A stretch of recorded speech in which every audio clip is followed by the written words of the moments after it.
Welcome to Helping Organisations Thrive. Today I have Patrick Aylward on the show. Welcome. I say good morning, good afternoon. We're in different time zones. Good morning to you, Patrick. Good morning, Julian, or good afternoon, perhaps in your area. Good morning from Canada. It's a pleasure to be on your show. Yeah, it's good to. I was going to tell the audience a little bit about you. You spent many years working as a litigation lawyer, arbitrator, mediator, policy analyst, and conflict management consultant. But you're also an author of the book, The Collaborative Path, 6 Steps for Better Communication, Problem Solving, and Decision Making. And today we will be exploring collaboration shifts in the workplace, opportunities in collaboration versus the danger in debate. But before we go there, I'd like to ask, so the audience can get a little bit to know you better, is what do you love about what you do, Patrick?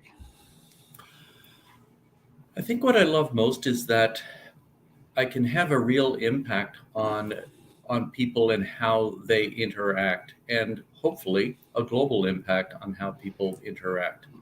That's often the feedback really I get from the book, is that once they read it, they go, wow, that changes how I am with my home, my community, my workplace. And we all want to make an impact. Did you set out, or have you always had this sense of wanting to make an impact with what you do in your day-to-day?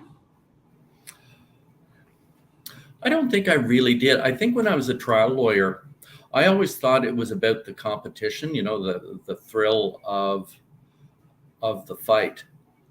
And later on, I realized that it wasn't about that. It was really about an opportunity to combat injustice, really was what it was for me. So I suppose in that way, I don't think I realized that at the time. And even when I wrote the book, The Collaborative Path, I thought when I started, I was just writing because I had a different perspective than most others and than really anyone else in the field, I suppose. And I thought that I was just started out as guidance for some of my colleagues to give them to share my perspective. And the more I wrote, the more it became obvious to me that no, this is something that needs to be out there. And it wasn't that I was looking to change the world when I started. It's just the more that I wrote and the more, in some ways, resistance from the field of conflict resolution that I experienced, the more obvious it became that is what I'm supposed to be doing, is shifting us from conflict resolution, which is inherently reactive, to collaboration, which is proactive and prevents conflict before it begins. It's interesting because you are like a conflict management expert, so to speak, in terms of your background, isn't it? And that's where you've come from, is it? You've almost seen the other side, and you've got this view on collaboration. Now, collaboration, obviously, people sort of know that, but what it is and what it creates innovation, it creates harmony, it creates better working relationships. And you just said you've got a different view on it, and it'd be interesting just to understand how you define collaboration, because we all define it in different ways slightly, but you've just set out a little bit of a stall there that you've got this sort of different perspective when you were sort of sharing it with your colleagues. Yeah, so collaboration in the field of conflict resolution is usually taught as if you when you're in conflict, then start to collaborate, and that's how you work your way out of it. And so I define collaboration as the pursuit of dual outcomes, better solutions to situations, and stronger relationships among participants. What's different in my approach to collaboration than in conflict resolution or in getting to yes, for example, which is the foundational work for the whole field of conflict resolution, is that I address where conflict comes from and what we can do to prevent it from the outset, whereas the field addresses what to do after conflict arises, or getting to yes addresses how you negotiate when negotiations have broken down. for the most part. That's how it's used. That might not have been its original intent, and that's how it's come out though in its application in the field. So almost like conflict management is the dealing with the symptoms, I guess, the outfall, isn't it? And I guess your approach is to get to the root of it, right at the starting point. Yeah, because we've always been taught, right? Where does conflict come from? And the simple answer is always differences. Conflict arises from differences. I said, no, it doesn't. Opportunity arises from differences. Conflict arises from the fact that we use a debate model to discuss the differences. That's an interesting point, because I think people see conflict. Obviously, there's the motion in conflict, but there's the conflict is, I want to go A and you want to go B, therefore we have a conflict. So let's take that as an example, how we then bring that into a context of not conflict, not debate, but more how do we get a collaborative approach that makes it I'm not going to use the win-win type of approach, but it's a shared outcome, I guess. Yeah. So where we would divert from ordinary discourse is typically you want to go toward A, I want to go toward B. So then we gently persuade for a while, and then we firmly negotiate. We might fiercely debate, and we might even litigate. And it's only at that point usually that collaboration is tried. And so instead of looking at it from a judgmental approach, a judgmental spirit, and saying, A doesn't make any sense, Julian. Like, that's just the wrong way to go. And I know I'm right. And you doing the exact same thing. We shift immediately to an approach of curiosity at the outset and go, wow, we have a difference of perspectives. I wonder what opportunity rests within that. Interesting, because I think I do a lot of conflict within people, and I help leaders who perhaps have conflict with other individuals in their organization, and I do techniques, and it's all about creating those different perspectives, because often the conflict is you just got one perspective and you don't understand where they're coming from, and I do a technique that enables them to see it from different angles. Mm-hmm. But I guess with that, you've got to have an openness to listen and hear or see another perspective, isn't it? First, that's the start place, isn't it? That is always the start, and actually, that is really step 2 of the model that I've laid out in my book, is to exchange perspectives. One of the real serious problems we're hitting in all areas of society right now is that a perspective is being presented as truth, and while it's valid to its holder, it's still a perspective. And if we shift from language of true and false, right and wrong, good or evil, to perspectives, then it opens up a different dialogue where we can explore, whereas you're not going to want to explore evil and you're not going to want to explore false.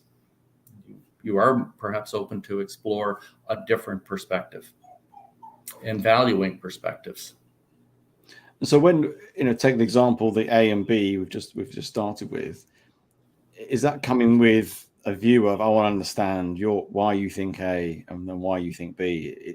Is it people asking questions, being open-minded, listening? It's all those sort of skills, isn't there? Sort of context of place. It is, and it's starting that from the very outset, from the moment that we notice there's a difference of opinion or perspective. It's opening it up to say, how do we want to talk about step 1? Let's set parameters for the conversation. How are we going to talk about what we're going to talk about? And setting those parameters for it, and then exchanging perspectives with that atmosphere of safety and respect for the conversation having been created by step 1. Mm. So I guess it's then coming to that place of, as you say, setting the boundaries or parameters, you call it, of the context. But also, what are you trying to achieve in this dialogue, isn't it? What's our aim?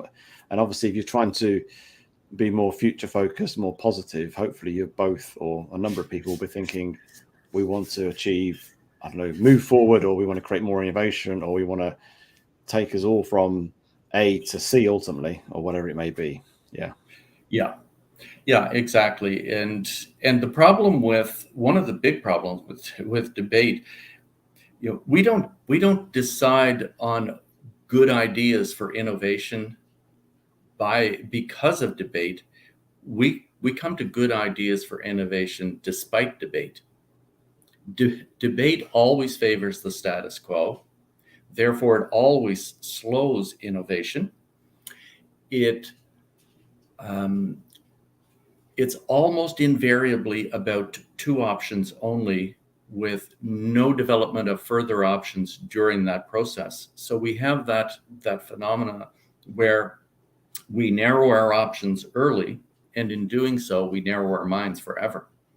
And I'm really surprised that we have even innovate as much as we do, considering that we still use debate as the model for human interaction, even within other models of innovation. They still depend on the you and me conversation in the end to get to the idea and to develop it. And you think the sort of debating is the flawed way of going about it? Yeah, absolutely. We can't debate without being judgmental, in the same way that we can't collaborate without being curious.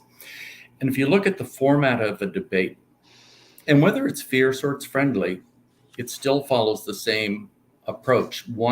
First thing you do for a debate is you need to narrow the situation down to a dichotomy. So that gets you your two options right off the bat. Then you present pros and cons. And in order to be effective in a debate, you have to be able to rebut as well as you present. And so as soon as you get into that, if you're going to be effective at rebuttal, then you have to listen to respond. You can't afford to listen with curiosity. You have to be judgmental and confident that your side is right.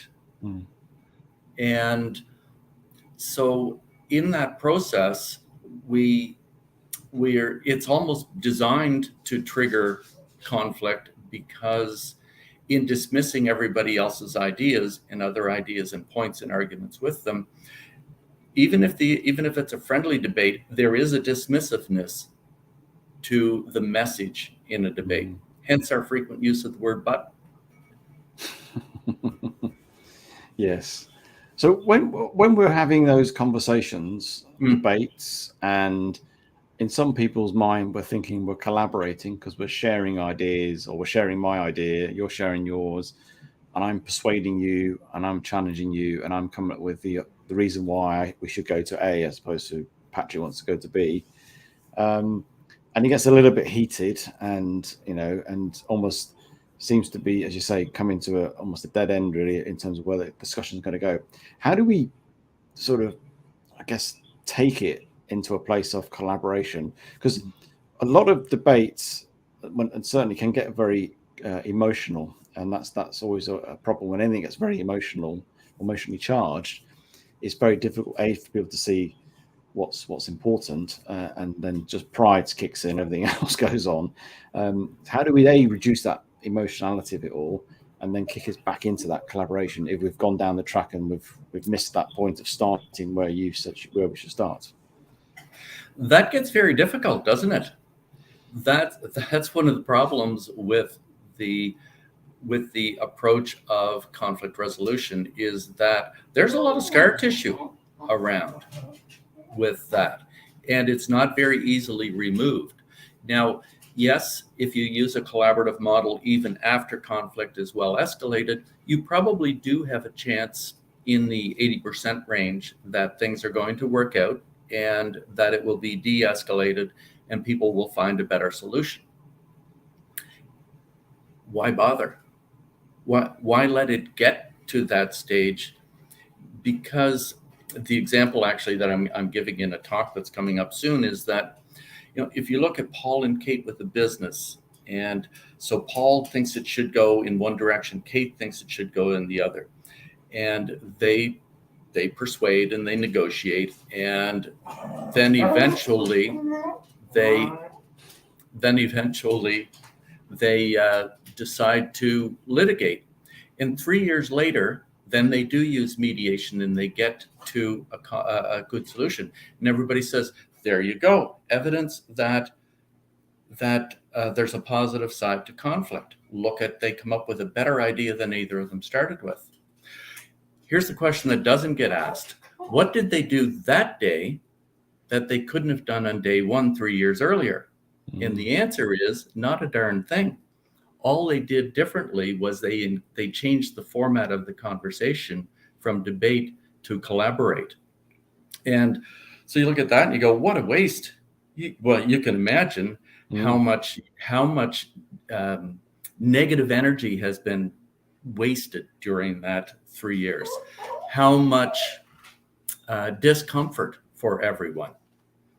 And people talk about a profit on, you can profit from conflict. There's even courses on, you can profit from conflict.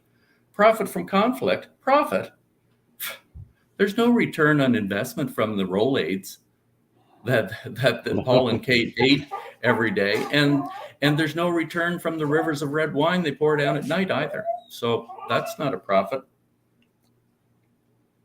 Frank is giving me a hard time here, my puppy dog. I thought he was good for the morning, but he's obviously decided that he wants to yap.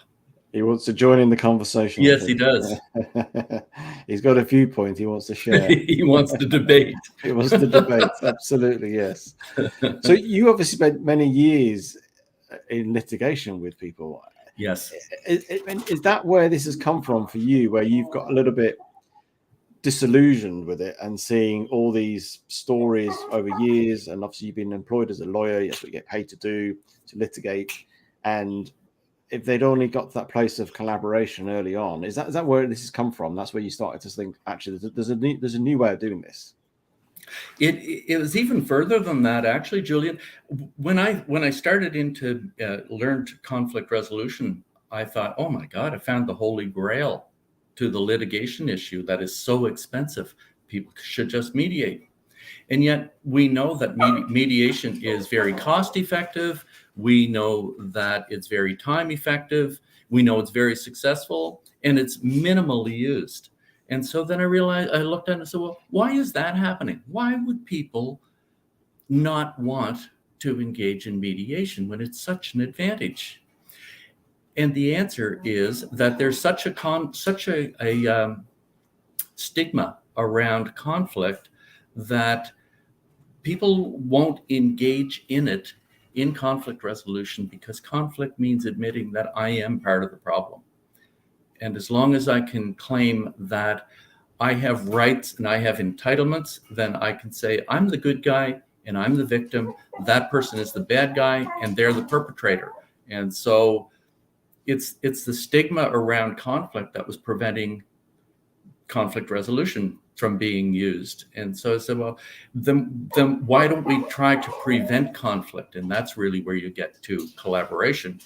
Why not do it at the outset rather than 3 years down the road like Paul and Kate? And did you start to introduce this into when you were a litigating lawyer, or that was not part of what you're doing? No, it was one of those things that I kind of always was interested in exploring, the whole field of conflict resolution. And it was just, you'd never leave a lucrative law practice to go and be a starving mediator. And an unfortunate sequence of events led me to that anyway. And so then I thought, well, yeah, this is really easy. This should work. And then no, it didn't. And then when I get into the field of conflict resolution and discussions with colleagues, there was just such a resistance to the idea that we need to build strengthen collaborative skills in the workplace. That no, we need to teach conflict competence. I was like, yeah, that's like shutting that barn door after the horse is long left. There's an earlier time when we can address this. What do you think the issue is where people don't want to, at the outset, collaborate, or as you say, learn collaboration skills. I'm talking through this sort of collaboration skills, not just getting on with each other. Yeah. What's the blocker? What is it? A mindset thing? Is it a historical? Is it a cultural thing? We've been debating since Socrates. So if you look at the infrastructure, the social and institutional infrastructure around debate, it's pretty vast. It is incredibly vast. And you look at what's the most common form of governance, the most common set of rules for governance in any organization: Robert's Rules of Order. We've enshrined debate. We've enshrined debate to such an extent that we don't even notice. It's invisible to us that that's what we do when we're having an ordinary conversation. And almost every conversation is debate style. If you want to check that out, listen for how often you hear "but."